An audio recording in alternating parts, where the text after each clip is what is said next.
ஐயா பொன்ராஜ் ஐயா, பெருமான் வள்ளலார் ஐயா சொன்ன அருட்பெரும் ஜோதி அப்படின்றது அருட்பெரும் ஜோதி தான் ஐயா. நமக்குள்ள ஓடக்கூடிய அவரு இருக்கக்கூடிய அந்த சுழுமுன நாடியை தான் சொல்லியிருக்காரு. இதை நல்லா தெரிஞ்சுக்கோங்க. இந்த சுழுமுன நாடியை அகத்திய மகானும் சொல்லியிருக்காரு. சூழ்முனையில் நீ இருந்தால் மோட்சம் தானே அப்படின்னு சொல்றாரு. அந்த நமக்குள்ள ஓடக்கூடிய அந்த அருட்பெரும் ஜோதியான அந்த சின்ன ஜோதியான சுழுமுன நாடியை தான் பெருமான் சொல்லியிருக்காரு. இது நல்லா தெரிஞ்சுக்கோங்க. ஆனா ஜோதி நிலைன்னு ஒண்ணு வாசியோக பயிற்சியிலே இருக்கு. அப்போ ஜோதி நிலை அப்படின்றது வந்து இரண்டங்குல சுவாசமா இருக்கும். அப்போ நம்மளுடைய சுவாசம் ஒண்ணு காத்து, அதுக்கப்புறம் ஒண்ணு நெருப்பு அப்படின்னு இது ரெண்டும் கலந்த நிலை தான் அருட்பெரும் ஜோதி நிலை. இப்ப அருட்பெரும் ஜோதி நிலை ஒருத்தர் அடைஞ்சிட்டாருன்னா அவருக்கு 8 அறிவு வேலை செய்யும். அப்ப அருட்பெரும் ஜோதி அப்படின்ற அந்த எழுத்துமே 8 எழுத்து இருக்கும் அருட்பெரும் ஜோதின்ற எழுத்துல.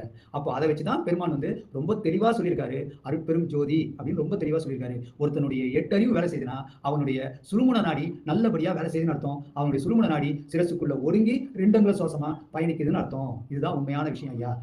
அருட்பெரும் ஜோதி அப்படின்னு ராமலிங்க அடிகளார் பெருமான் சொன்னதுக்குரிய காரணமும் வாசியோக பயிற்சியில வரக்கூடிய ஜோதி நிலையை தான் அவர் ரொம்ப தெளிவா சொல்லியிருக்காரு. அதை வச்சுதான் அவரு நல்லபடியா மடத்துல ஒரு நித்திய ஜோதியையும் ஏற்றி வச்சுட்டு போயிருக்காரு. இதுதான் உண்மையான விஷயம். அருட்பெரும் ஜோதியும் சிவபெருமானும் ஒன்னான்னு நீங்க கேட்டிருக்கீங்க. ஆனா அப்படி கிடையாது ஐயா. ஆனா அருட்பெரும் ஜோதியும் சிவபெருமானும் ஒண்ணு கிடையாது ஐயா. ஏன்னா நெருப்பு இருக்கிற எல்லா இடத்துலயும் காத்து இருக்கும். ஆனா காத்து இருக்கிற எல்லா இடத்துலயும் நெருப்பு இருக்காது. அப்போ வாசி இருக்கிற எல்லா இடத்துலயும் நெருப்பு இருக்காது. அப்போ வாசி அப்படின்றதுதான் சிவம். நல்லா தெரிஞ்சுக்கோங்க. வாசினா காத்து. காற்றுதான் ஆதி மூலமான கடவுள். காற்று இல்லாம நெருப்பு எரியாது. ஆனா நெருப்பு இல்லாம காற்று கண்டிப்பா பயணிக்கும், எல்லா இடத்துலையும் இருக்கும். இதுதான் உண்மையான விஷயம்.